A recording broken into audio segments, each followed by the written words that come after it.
We finna watch KTO's videos on why the Cowboys have sucked since 1996. We finna watch that because I love to shit on the Cowboys. The Cowboys sucked. They have never been good in my lifetime, so I'm very interested in this video. I'm not gonna lie. 1995. Nah, I seen a couple clips about it, but I haven't seen the whole thing though. The Cowboys played in 14 I'll of the probably watch 26 some of them NFC though. championships. Then over the next 29 I've heard you saying seasons, some outrageous the stuff. Cowboys played in 0. This makes them the only team in the NFC to not make it to that game once in that time. To answer this video's title, the reason is Jerry Jones. Thanks for watching. In all seriousness, it's a bit more complicated than just Jerry Jones, but at the end of the day, over the last 30 years, he's had a massive role in what's transpired. I don't have time to have a bad time. It isn't on my schedule. I ain't gonna lie, he too damn old to be acting the way that he acts. And I just, like, that's that narcissist shit. I get he's a billionaire. He makes so much fucking money. He has more money than I probably will ever see in my entire lifetime. He too damn old, bro. There's no reason for him to be acting as a GM.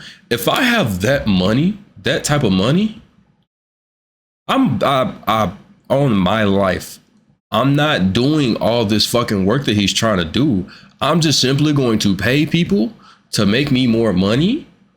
And I'm going to pay people to do my job, to do their job. Because that shouldn't be my job as an owner, bro. That shouldn't be the job. Franchises in the NFL, the Cowboys are the only one that has their owner also acting as the general manager. This creates an terrible. obvious problem because when the roster stinks, this GM ain't getting fired. I've been here when it was Yeah, you glory can't hole fire this days, nigga. and I've been here when it wasn't.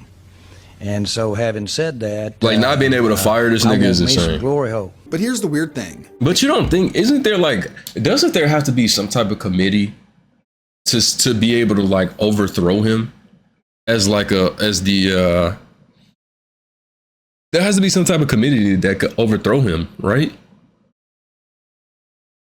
Because if he's just at the top, like, I don't feel like he should have that much power if you see that he's generating, I guess they're not doing it because he's generating so much money for them. It really don't matter if they win it or not. He's still generating a lot of fucking money. But my thing is they could generate more money if they was winning. Cowboys have been one of the most successful franchises in recent memory in terms of regular season wins, ranking 11th in the NFL since 2000. Yet despite this, they've only won 4 measly wildcard games in that span. He'll never How is sell that it. possible? I came from there, we love y'all, ain't nobody else, man. In this video, we will take an Yeah, he overarching gonna have to look roll at what's over happened to and- this team over the last 30 in order for years, that and what's franchise made to them get about as sold. reliable as socks with holes in them. Now, let's be honest. There might not be a more important piece of clothing during a workout than your socks. You could have the best shoes in the world, but if your socks suck, well, then They it's will like never get fumbling him a to sell snap that on a chip franchise, shop no matter window. what. When you're working out, what you're wearing shouldn't distract you, which is where today's video sponsor, Bombas, comes in clutch. What really matters to me when it comes to I knew it it's was over coming. to go mid-hikes. Socks are just still good in that includes. To start things off, let me give the fastest explanation of the Cowboys from 1960 to 1995 that I can. The Cowboys were an expansion team in 1960 that eventually saw sustained success with head coach Tom Landry. They had this 18-year stretch where they won more Super Bowls than years missing the playoffs. Side But note, by the Blue late Mountain's 80s, underrated things had TV fallen show. apart, and owner I've never Bum seen it. Wright sold the team to Jerry Jones in 1989. Jones fired Landry and brought in Jimmy Johnson, who revived the team. Johnson, who ended up being an amazing coach, orchestrated the famous Herschel Walker trade in 1989, sending the running back to Minnesota for their entire draft. This helped Dallas build the best roster in the NFL. He sold one fucking guy who I don't even hear regarded as one of the best running backs ever. Got traded for somebody's entire draft. Like, not just 1 pick or 2 picks or 3 picks, but the entire fucking draft. That's insane. Led by the triplets, Aikman, Smith, and Irvin. A few years later, the Cowboys went on to win back-to-back That's Super wild as Bowls. hell. But the power struggle between Jones and Johnson led to Johnson's shocking departure from the team. Jones, who famously said that he could have won with 500 different coaches, brought in Barry Switzer, who had much less of a spine than Johnson. But luckily, the roster was so good, they managed to win it all again in 1995. Marking 3 titles in 4 years. Okay, Now with that out of the way, we will be more meticulous with each passing year. 1996 got off to a rough start. In March, police arrested Michael Irvin in a hotel room for cocaine possession with 2 self-employed models. He ended up not being charged for the incident, but was suspended for 5 games. In general, the 90s Cowboys were insane. I ain't never heard about that shit. They were constantly in the news. Like, I haven't heard about that once. Controversies, and there's a really good video about it done last year by Brandon Perna. He goes a lot more into depth on the off-field madness of those times, and I'm not gonna go into that much depth, but I will mention a few more points. Barry Switzer resigned after 1997, a season in which he was arrested for bringing a loaded gun to the airport, and the team finished 6-10 off 5 straight losses. At a crossroads, Jerry hired Chan Gailey. Gailey had a much less impressive pedigree than the previous 2 coaches. Chan Gailey is here to coach, do the kinds of things we need to do from a head coaching perspective. His last head coaching gig. Personally, I know it sucks to be a Bears fan, but it has to really fucking suck to be a Cowboys fan. Like, at least as a Bears fan, we don't expect much. Every year, Texas and Dallas fans, Texas Longhorns and Dallas fans, they always be like, oh, Dallas is back or Texas is back. And every time, them niggas come up short. Every single time they come up short, and it'd be so insane. It'd be so insane. At least with the Chicago, I don't expect nothing good. Recently, he had been the OC for the Steelers, and once he was on the Cowboys, famously, he didn't want to draft Randy Moss. In his 2 seasons as the head coach, they were sort of like the modern-day Steelers. They did just enough to get into the playoffs, and then they lost in the first round. The most famous incident during this time was when Michael Irvin slashed teammate Everett McIver across the neck with scissors in the team locker room. Ironically, Irvin's career would end the following year due to a neck injury. Considering how good the Cowboys had been in the 90s. Did that nigga not go to jail for that? Is that not like attempted murder? Am I tweaking? That I would think that was attempted murder, right? What they had done under Chan Gailey was just not enough for Jerry Jones, so he fired him after 2 seasons. And this would be a decision that he would later say that he regretted. Slashing your teammate across the neck is insane. I'm pressing charges. I don't give a fuck who you is. Campo. Campo had been the team's defensive coordinator and had never been a head coach at any level. As you can see, the quality of who Jerry Jones was able to pull had taken a noticeable dip. I want to get back to the championship attitude that we had in 92, 93, 94, 95. In a desperate attempt to find Michael Irvin's replacement, Jones sent 2 first-rounders to Seattle for Joey Galloway, then proceeded to give him a massive contract that eventually led to Deion Sanders' departure. Galloway's years in Dallas were hugely disappointing. Under Campo, this team saw 3 brutal seasons. It saw Aikman retire, it saw Emmitt Smith's last season in Dallas, and overall, this team was just living off of nostalgia by that point. The pieces that once made this franchise great were either retiring or way past their primes. Campo is viewed by the fans as the worst head coaching hire in the team's history, and it was clear that Jerry Jones was struggling to figure things out after what they had done in the 90s. But I'm gonna be honest, bro, like, this is so dumb to me. The whole Cowboys narrative is dumb to me. Because the Cowboys, they draft really fucking well. The Dallas, they draft really good. They never pay their players on time when they should pay their players. And you're America's team. You should not struggle to find a head coach. And now nobody wants that position because of Jerry Jones. If Jerry Jones made that coaching spot more approachable and you let a motherfucker be the coach that they should be, I promise you they would have had somebody like Bill Belichick. Somebody as great as any of the great coaches they've had. They could have found another great coach. There's nobody that wouldn't want to coach the Cowboys. They don't want to coach because it's Jerry Jones. Of uncertainty across the board. At quarterback, it was a bumpy transition away from Aikman, with Quincy Carter and Chad Hutchinson taking snaps under center. EA Sports, it's in the game. They had a different top receiver in each of those years. The Cowboys were in search of a new identity. Someone needed to take them into their next era. Who the hell is that? Is that Dez Bryant? What the fuck was Dez Bryant? That I can put any coach in there. But when I don't have a whole bunch of talent, I better get me a coach with a whole bunch of talent. Obviously, there will be changes here. There isn't any doubt about that. Bill Parcells was a well-established, past his prime hard-ass who had been out of coaching since 1999. He had a remarkably successful coaching career to that point, and Jerry Jones had brought him in to establish an old-school toughness and identity the team needed. You better think about that, because you can't play if you don't do what I tell you. You cannot play if you don't listen to what I'm saying. Here's an excerpt from I hate stubborn motherfuckers like that, bro. Always known for deploying psychological tactics and strategies to get the most from his players, Parcells mandated upon his arrival in 2003 that the Cowboy star placed on the helmet was a privilege reserved for players that had made the team, not a right, and informed all rookies that regardless of their draft position, it was incumbent upon them to earn the star. I'm not against that. I'll be honest with you. I'm not against that. Because I mean, at Ohio State, they do the black stripe shit. You know, depending on how good you do, they do the black stripe shit.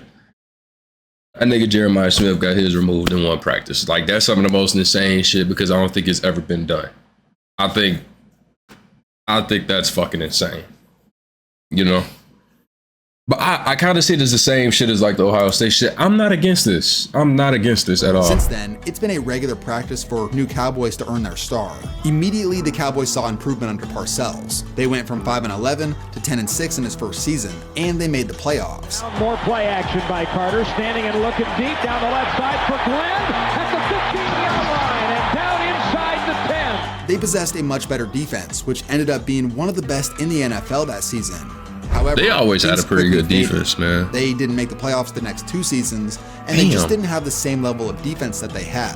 Plus, they were struggling to build any continuity on offense. The main issue was Parcells had a different main starting quarterback in each of his 4 seasons as the Cowboys head coach. Quincy Carter was a young quarterback who showed promise at times, but he failed multiple drug tests that led to his sudden departure in 2004. Vinny Testaverde was a 41-year-old journeyman on his last legs. Drew Bledsoe was also in the twilight of his career and had the most success of these 3, but his play began to fade in his second year with the Cowboys. They couldn't find a decent quarterback since then. I mean, I'm talking as a Bears fan, talking about another team can't find a quarterback. I ain't got no right to talk. Midway through the 2006 season, Parcells decided to make a change at quarterback, and he went with the pretty unknown and undrafted quarterback, Tony Romo. You're going to get killed. Huh? They'd be licking their chops. You'd be like liverwurst on rye. Huh? A little pepperoni. Hungry. They said, ooh, we got a little pepperoni back here. I'm hungry as fuck. Lunch. Romo had been with the team for 2.5 years to that point and had gained favor from the staff. 4th and 9. They just ran off the linebacker. What school did Tony Fires Romo go over to? the middle, right at the goal line. He's not there. He's got to get up and spike it. Right at the goal line. Whoa, he's in! And Tony Romo to the end zone. You can see how happy this moment made Bill Parcells. That preseason earned Romo a roster spot in 2004. Now, in 2006, it was his turn to show off his game in the regular season, and he made it clear he belonged. And by the way, Tony Romo is coming in he now. Went to Eastern Illinois. And Romo back to throw his first NFL pass. Deep down the left side for Sam Hurd. Fade, caught it, leaping in the air at the 5-yard line and down to the 4. Okay, here's 2nd and goal. And a busted I didn't know that. Where's he from? Is he from Chicago too? And it's caught on the left Oh, he's side from San Diego. God damn. And he came all the way to In 10 Illinois. regular season games, he went on to He played surprise at the high school entire in NFL, Wisconsin? leading the league in yards per pass attempt, put up one of the highest quarterback That's ratings in the insane. NFL, and earned Pro Bowl honors. Also in 2006, you saw Jerry Jones do what he had done throughout his career. He had gone from Michael Irvin to Joey Galloway to Keyshawn Johnson To Dez and now Bryant. He had Terrell Owens. Oh, shit, During Owens' T.O. time in Dallas, Parcells only referred to him as, quote, the player. Owens had made a great connection on the field with Romo that season, and he would later come to defend his quarterback in a 2008 press conference. It's my team. It's my quarterback. The season was good enough to get this team back to the playoffs, and That nigga there was was a lot off of some promise good as they were drugs. about to win that game versus Seattle. But then, this happened. 15-yard field goal attempt. Oh, it is fumbled by Romo, and then Romo's going to run to the end zone, and he's going to get tackled by Jordan Babineau. That's tough as fuck. To see a field goal attempt that goes in 99% of the time have the improbable happen was shocking to all those who witnessed it. For younger football fans, you may not remember a time when holders were quarterbacks. It was typical in those days for a Hey, y'all team's ever think backup about how crazy that you speak of T.O. still being buff? A lot of the skill positions, they stayed the same size that they were when they were playing. But you look at the offensive linemen and them niggas drop like 100 pounds and then start looking like normal ass people. And you think about like the type of like diet they were on and how much they had to eat and like their calorie deficit and all that shit. Like that shit is insane to me. Like that shit is wild how much weight they drop. Back to be the team's placeholder. What made this situation unique was that since Tony Romo took over mid-season, Dallas didn't change their protocol, which made him the only starter in the NFL by that point, still holding for the kicker. This moment led to rule changes. The following season, the NFL introduced K-balls. These were footballs only used for kicking. Basically, they made the whole procedure easier from snap to hold the kick, and kicking accuracy hit all-time highs in 07. Also, not too long after that, teams began to realize that since a kicker and punter spend so much time together at practice, why not just make the punter hold? By the early 2010s, everyone in the NFL was doing this. To go back to the infamous snap that was botched, what's so crazy is he nearly scrambled into the end zone. It would have happened. That shit is crazy that he almost got that shit. Despite the successes Romo would experience throughout his career, I don't see why they made the quarterbacks be the holders regardless. After 4 seasons, Bill Parcells decided to retire once again. Jerry replaced him with Chargers defensive coordinator Wade Phillips. Although Phillips wasn't the hard ass that Parcells was, he had a proven pedigree in the NFL, being a head coach multiple times, and he was a schematic genius on the defensive side of the ball. Under Phillips, the defense saw immediate improvement. They became one of the best in the NFL, and the offense was absolutely rolling. The 2007 season was the Cowboys' most dominant season since their last Super Bowl run. The offense was unstoppable behind their trio of Romo, Owens, and Witten, as well as their young running back Marion Barber. The Cowboys finished 13-3, I forgot about Marion Barber. Down the #1 seed, that nigga was and pretty were the tough. favorites to make it to the Super Bowl from the NFC. In the divisional round, they faced off against their division rival, the New York Giants. They got built to ass. The Cowboys came in as heavy favorites to win this game. You're a Cowboys and Giants. Oh, this is tough. They beat my babies. This is the year the Giants beat my babies. That shit hurt. And with you, Howie, Frank is taking the Cowboys. Who are you going with? That shit hurts. Cowboys. I'm still laughing at Frank's piece. That's funny. Dallas. All right, Jimmy? They copied off of me. I'm taking Dallas. But instead of a dominant win, they beat the Patriots in the Super Bowl fight. New York found a way to take the lead early in the 4th, and the Cowboys got multiple opportunities to answer, but with bad intentional groundings to just barely the Bears in the Super Bowl in 2005. The Cowboys fell short in the end of what was considered a shocking defeat, and the Giants went on to win the Super Bowl a few weeks later. Entering 2008, despite that devastating playoff loss, the Cowboys were seen as the favorites out of the NFC. I go lie, it'd be so crazy because the Dallas Cowboys, they always have super high odds of winning the Super Bowl damn near every year. Like, I don't think it's been a year where I haven't seen them like top 10 with favorites. Because they've always had really good teams, but them niggas did not know how to win, bro. Like, they did not know how to fucking win. And that shit is crazy. Like, they always had great D lines, great offensive lines, and like everything was great, but them niggas just can't figure out how to win. Best overall Super Bowl odds. They were also featured on Hard Knocks, which only added to the hype. But despite a 4-1 start, this team faltered late and found themselves in a win and you're in scenario versus the Philadelphia Eagles. And they got worked. They were blown out in embarrassing fashion. Surprisingly, the Cowboys released Owens after the 2008 season, after his performance had taken a dip. The team bounced back in 2009, finishing 11-5 with surprise breakout receiver Miles Austin. This season included dealing a revenge blowout of their own in the regular season finale versus Philly. Then they blew them out again in the wild card. But then they got destroyed by the Vikings in the divisional round. The divisional round was proving to be a problem for this team by that point. The positive takeaway here was that the Cowboys finally won a playoff game again. But like I said, they were building a reputation for brutal losses in the divisional round and at the end of seasons in general. 2010 was where the Wade Phillips era came crashing to a halt. With an aging roster, they got off to a 1-5 start. And then Tony Romo broke his collarbone. After 2 more losses, Wade Phillips was fired. Under interim head coach Jason Garrett, the turnaround in the final half of the season was substantial.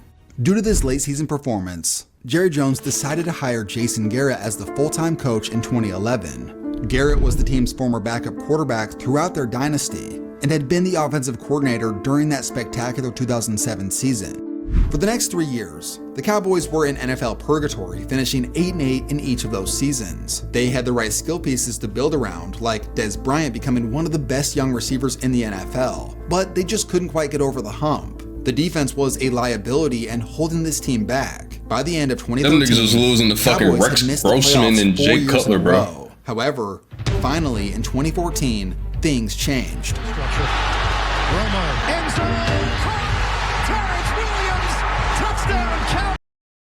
They're gonna talk about it. They're gonna talk about it. The defense was finally middle of the pack, which was enough to help support their top 5 offense behind the best O-line in the NFL. DeMarco Murray had been good prior to 2014. Oh, I forgot how good this. I used to fuck with this nigga. DeMarco Murray was so fucking tough to me back then. This is when I like really started getting into football and started watching videos and all that shit. This nigga DeMarco Murray was fucking tough. Year he led the league in rushing. He was tough yards, as hell. And that Cowboys season resembled that incredible 2007 season. But their 12-4 record wasn't enough to earn them either of the top 2 seeds. After an ugly first half versus Detroit in the wild card, the Cowboys overcame the idea of being chokers for the time being, and they pulled off the comeback with a go-ahead touchdown late in the game. The next game was an absolute classic. The Cowboys trailed. That they fucking lost. This is where Dez Bryant. It was 4th down, so it was now or never. Then this happened.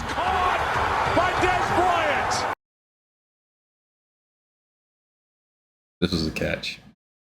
After review, it has been determined that the receiver did not maintain. This was a catch. This was a catch. They fucked the Cowboys so fucking bad.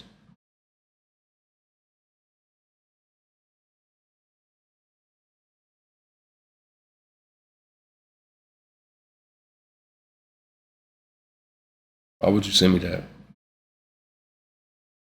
Why would you send me this shit?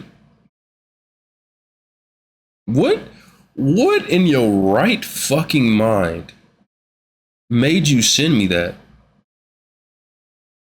Best, why do you have this gay ass Twitter page on your feed?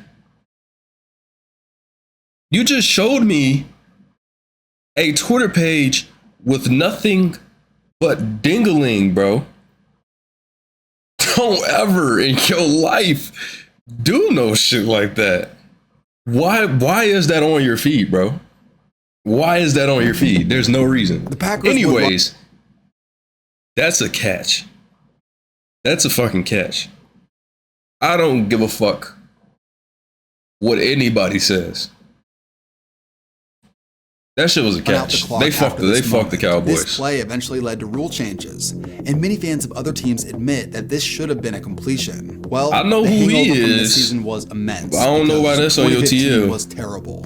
Romo got hurt again, and the season was a painful rotation between the backup quarterbacks on the roster. One of which was Kellen Moore. Despite only starting in 2 games in his NFL career and losing both of them, he is one of just 5 quarterbacks in Cowboys history to pass for over 400 yards in a game. Honestly, that's pretty sick to me. It's just a little fun piece of trivia, but anyways, by 2016, Romo had been the established starter in Dallas for a decade. He had 4 Pro Bowls to his name and was an MVP candidate. I don't like, I ain't gonna lie, like, nah. I put 99% of the Cowboys fuck ups on Jerry Jones, but that shit was fucked up that they didn't call that a catch. That was really insane to me. Oh, this is the year that JJ Watt should have won the MVP. He should have won the MVP 1000%. He should have won that shit, bro. I don't give a fuck what anybody says. JJ Watt should have won that fucking MVP. Fuck Aaron Rodgers. I don't care. However, he had JJ Watt should have been the second defensive player to win MVP. It happened again in 2016. JJ, he had no fucking right playing that out of his fucking mind. Niggas really don't niggas nowadays, personally, I think Aaron Donald doing what he did as an interior defensive lineman is more impressive. But I feel like JJ Watt had one of the highest, a top 3 highest peak of a defensive lineman of all fucking time. Outside of LT and Aaron Donald, I'm taking JJ Watt, and I don't give a fuck who else you put in front of me. He suffered a fracture in his back, and at the same time, 4th-round rookie Dak Prescott was balling out. Surveyed the field, on target again for a touchdown. Dak did enough in the preseason to give fans hope for the future, and not too long after the regular. Okay, taking TJ Watt. I think TJ Watt is really fucking good. But if we're talking pure dominance, I'm taking JJ. I'm sorry. JJ Watt at his peak is better than TJ. That's just my opinion. Who you taking over JJ? Who you taking to cover JJ? Chase or AJ Brown? Who you taking to cover? Okay, so you give me 3 different receivers.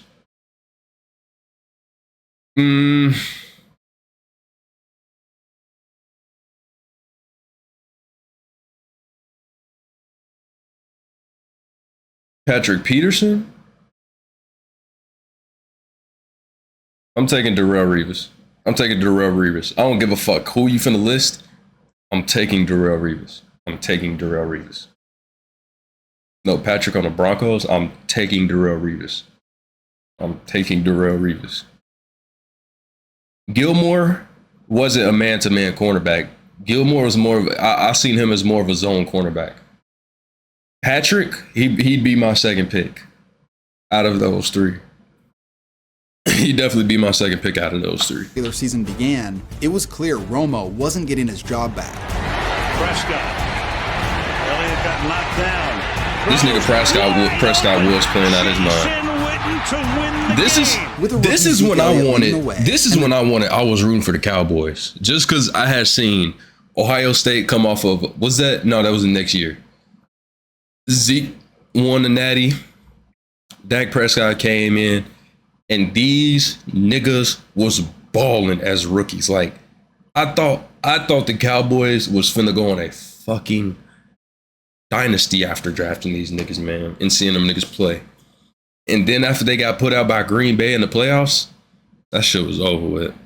Best line in the NFL. Dak complemented this offense tremendously in 2016. He went on to win Rookie of the Year and was even an MVP candidate that season, which is something I talked about all the way back when I first started making videos on this channel. The 2016 Cowboys were the best rendition of the franchise since 2007. And in some ways, them niggas was crazy. Like 2007, they go back to what? This? Oh, that nigga had a hairline. This offense tremendously. That nigga had a hairline. He went on to win Rookie of the Year and was even an MVP candidate that season, which is something I talked about all the way back when I first started making videos on this channel. That nigga was fucking 22, 23 years old. The best rendition of the franchise. And ain't gonna lie, Dak Prescott was tough. That nigga, that's when the 14 playoff.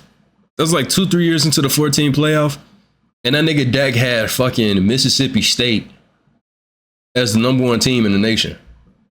I had no idea who the fuck their quarterback was, but I did not know it was Dak until a while after that. And in some ways, they were better. Like 2007, these niggas was so they locked tough. up the #1 seed and had high expectations for a Super Bowl run in the playoffs. Once again, they faced off against the Packers in the playoffs, and this was an absolute classic. At first, the Cowboys looked completely overwhelmed, going down 28-13, bro. And after this interception, many thought the game was over. But Dallas stormed back, tied it up, and these teams went back and forth. It looked like the game was going to go to overtime. But then A-Rod made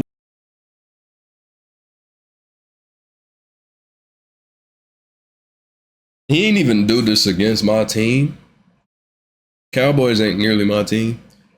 He did this shit against the fucking Cowboys, and I felt bad for them because this nigga Aaron Rodgers, for some reason, is the luckiest nigga. I get he's one hell of a thrower of the football. I'm not knocking that. I think he's top 3 all time of throwing the football. But the shit that he used to get off, one of the greatest throws I've ever seen. Fucking insane. Then Mason Crosby broke the hearts of Cowboys fans as time expired. This one was less of a Cowboys choke job and more of just a Hall of Fame level moment by Aaron Rodgers. That shit was insane, bro. Painful defeat. But I remember seeing that that a young shit. nucleus of talent that gave them hope for a bright future. However, the rest of the Jason Garrett era was pretty underwhelming. They missed the playoffs the following season. Then the next year, they did win in the wild card round, but they lost again in the divisional round. Then they would miss the playoffs again in 2019, which was the final straw for Jason Garrett. Despite coaching the team for 10 years, he didn't exactly have the love of the fan base due to his mediocre clock management, lack of a fiery attitude, and the constant annoying clapping. 2019 was such a weird year because they outscored their opponents by over 100 hired their defensive points. coordinator or Yet some they shit didn't like make that. the Some playoffs. unknown ass nigga. It probably was due to bad coaching. Well, their next hire certainly got more consistency Fucking out of the Mike Cowboys. McCarthy. Mike McCarthy was a Super Bowl winning head coach. He was never going to work in given Dallas. as much credit as the typical championship coach because he had Aaron Rodgers. Overall, he was not seen as a great hire or a bad hire, somewhere in the middle. 2020 was the first season in the McCarthy era, and He was never pretty going to work rough. at the Cowboys. But they bounced back in 2021 with Honestly, the #1 offense in the NFL. I don't know what would work. I don't know what coaching change the Cowboys could make that would actually fit for the Cow. Like, I don't know who. You got to hire somebody like Nick Saban, bro. I don't see any other coach in the NFL that would fit for the Cowboys and lead them back to the promised land. Even Nick Saban wouldn't work. I honestly think the Cowboys are just doomed. Literally because of Jerry Jones. Jerry Jones is the fucking issue. I don't even think it's just the I don't even think it's just the coaches, because now you got to deal with this nigga. He's a GM.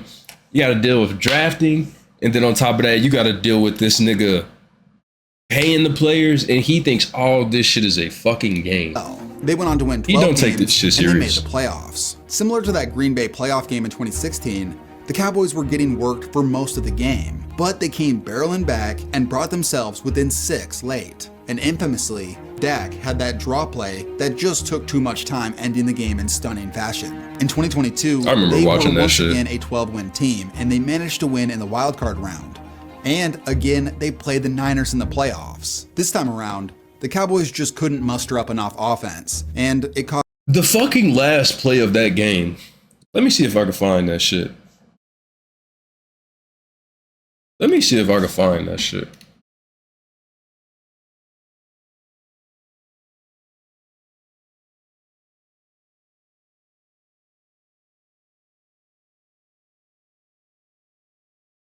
Was it 2022? Look at this shit. This was one of the dumbest.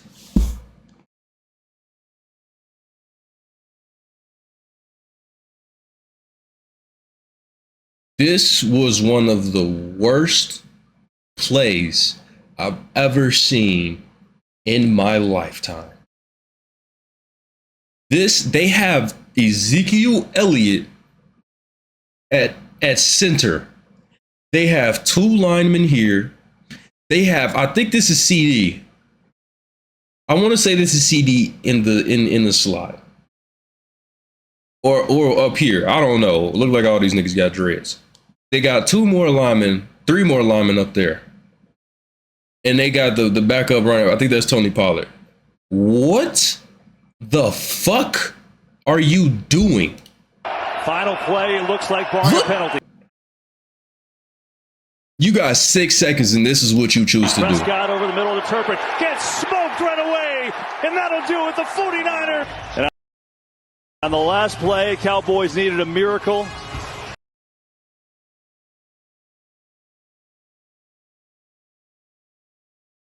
I remember being at my brother's. I was taking him somewhere, or I think I was at one of his practices or something. And we're all watching, me and a bunch of other grown ass men are watching this while them niggas was at practice. This nigga got bent the fuck over. What the fuck was the coach thinking? I understand. The only thing that I could see, you're gonna see, which I still don't even get. I still don't even get it, because you would think that they're just trying to get to within like the 40, 50 yard line. They got 6 seconds, but I don't think they have no timeouts. And then them niggas, I can see if you're just trying to move the ball a little bit closer, but you ain't got no timeouts. Trying to get closer for a Hail Mary. That's it. That's the only reason I could see. But my fucking God, was that the dumbest way of going about getting those yards? That couldn't have gone worse than what it did. Cost them in the end. Once again, in 2023, they won 12 games again. The one thing you could say about the McCarthy era was that they were damn consistent in the regular season. And Dak had his best season of his career, going on to earn second-team All-Pro honors and runner-up for MVP. In the wildcard round, the Cowboys were massive favorites against the Green Bay Packers, who no longer had Aaron Rodgers, and they were kind of an underdog team. Jordan Love went in there and put belt to ass and put up like 40 points on these niggas in the first place. However, the Cowboys went and put up like 40 on them boys. This one was an absolute shocker. Love zips it in there and caught for the touchdown. Romeo Doubs. The thing with they was up like a motherfucker, still putting up buckets on them niggas on 4th and 2, they bro. seem to do this every year. They have this awesome team on paper, and then they really do prove it in the regular season. And enough people convince themselves that this is the year they're finally arrived. It's so insane. Then history happens again, and those who have been preaching the message of same old Cowboys are again proven correct. Recency bias makes you forget what history's telling you. That this is the same. The Cowboys is so bad, bro. 2024 They're so was the year trash. where it all They're a fell great apart. team to play with Dak on got fucking injured, Madden. And in his absence, the team finished 7-10. And Mike McCarthy wouldn't return in 2025. His Cowboys tenure began with Dak sustaining a season-ending injury and ended with another. And this brings us to today. The Cowboys enter the 2025 season with Brian Schottenheimer as their head coach. As a first-time head coach, who the fuck they hired. he's considered by many to be a disappointing hire, considering Terrible the hire. pool of potential guys they could have had. Well, where are Jerry's priorities right now? It's like, does he just want to save some money here with Brian Schottenheimer? Did he get into a situation that he never Terrible thought he'd be hire, in bro. and You're didn't the know who to fucking talk to? Cowboys. You can literally hire damn near anybody you want to. You have unlimited money, bro. But you cheap bastards don't want to hire nobody valuable. To me, John, and I don't take any pleasure in saying this, they've become a little like Cleveland. They're a little like the Jets. They're not as chaotic, but they're really a second-tier franchise. Whether it's Jerry Jones having too much control, or paying B quarterbacks A-plus quarterback money, or the players simply just choking when it matters most, there really isn't another team like the Cowboys. The late former player Uche Nwaneri, rest in peace, gave an interesting perspective on Reddit from his brief time with the Cowboys. The whole thing is worth reading, and I'll link below. For this video, I will pick out a few quotes that stand out to me. Quote, "In my short time playing in Dallas, I learned a lot about the circus environment that is the world of the Dallas Cowboys. The Dallas Cowboys fail because they have an owner who has interjected himself in the daily operations of a professional sports franchise. When I first walked into the Cowboys facility as a free agent signing after leaving Jacksonville, I was filled with excitement. Yet that would soon turn to annoyance, as I was constantly reminded of the privilege it was to play for the Dallas Cowboys. Posters and signage." My thing is, you haven't won shit for 20, 30 years at this point. If you ain't won shit for 30 years at this point, if you haven't even, I could see if y'all was getting to the Super Bowl, y'all were getting to the game before the Super Bowl and shit like that. All right, cool, it's a privilege. Now, if you walk into the Patriots with Tom Brady and Bill Belichick, okay, you could, that shit is a privilege. That shit is a privilege. Plastered all around the facility pushed a message of prestige and inflated arrogance. And as a player who came from a small market team in the Jaguars, I could sense that arrogance a mile away. It was as if we were in some alternate universe in which the Cowboys were defending Super Bowl champs. It was quite mind-boggling to me that the staff, headed by Garrett, was promoting a false culture around a mystique that had long since faded in the mind of those who had lived outside the cultural bubble of the silver and blue. In the end, for better and for worse, Jerry Jones is responsible for the constant failings of the Dallas Cowboys. The locker room in Dallas buckles under the immense pressure and hype created by long past success, until he steps back and lets go of the power he has embellished. I'm not gonna lie, bro. Like, no mean shit, bro. But this nigga look like he finna roll over at any moment, bro. Why not live your life like chilling, bro? You still go make your kids are set for life. Your kids are set for life. Your kids could never work another day in their life. They could never work a day in their life and they would still have so much money to give to their kids. You have the franchise that's worth the most money in the world, and we're talking all sports ever. Soccer, football, baseball, basketball. You have the and you can't even fucking win anything. I just don't see why a nigga would want to work until he dies. I feel like he has a fucking mental issue. Himself in. Nothing will change. I just don't get it, man. I don't get it with Jerry. Me personally, I'm not finna sit there and work my ass off for 100 years and die working. Ain't that the point in getting wealthy, is so that you don't have to do that shit no more? Look at that. That's funny. White man with power. When the last time they gave that up? Cowboys ain't never giving that shit up, man. And the black motherfucker coming around will never happen. Just the same as the fucking Giants. Giants will never have a black. I don't know the last time they just had a black quarterback.